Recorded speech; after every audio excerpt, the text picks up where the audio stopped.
All right, hey guys, it's Russell here, intern coach at Marquette Sports Performance.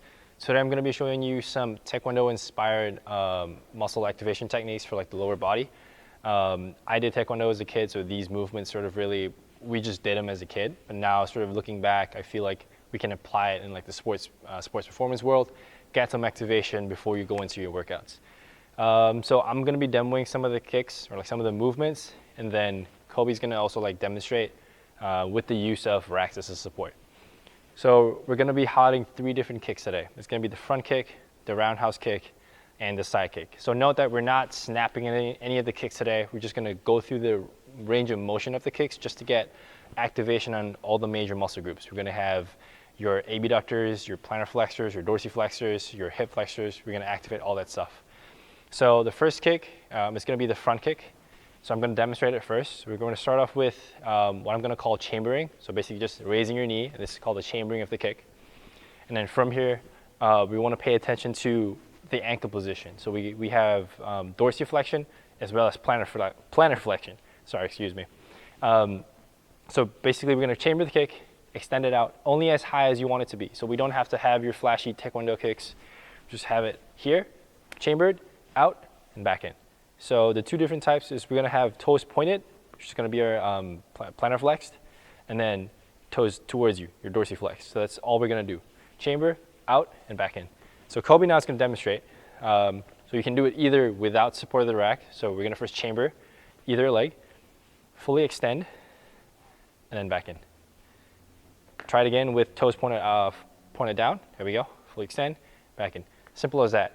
I recommend doing this without the support just to get some ankle stabilization, ankle activation in your balancing leg. But similarly, Kobe can just try and demonstrate it with holding the rack if you have difficulty maintaining balance.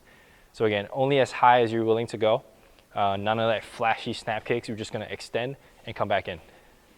There we go. Perfect. All right, so that's going to be our first kick that we demonstrate. Now moving on to the second one, I mentioned roundhouse kick. So this is going to be slightly different. So we're going to start off similarly with chambering the kick.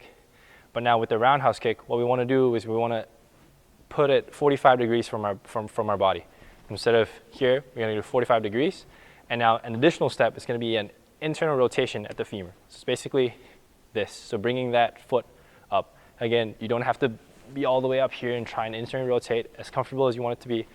Even be down here, it's fine. Internally rotate, that's okay.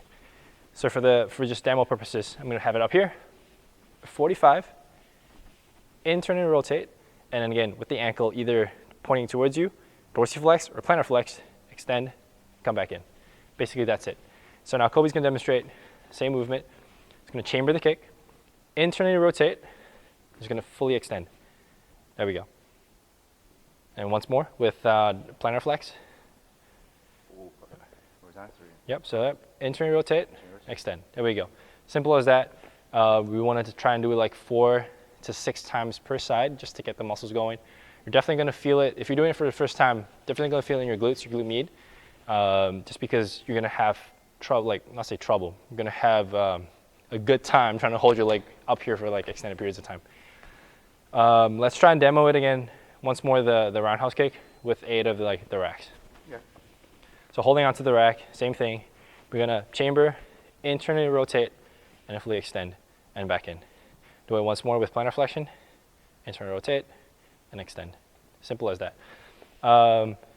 One correction here I can make that you can see Kobe's going like a sort of this movement. So we want, instead of pushing it out that way, we just want a movement from the knee. So we're gonna go out this way and come back in.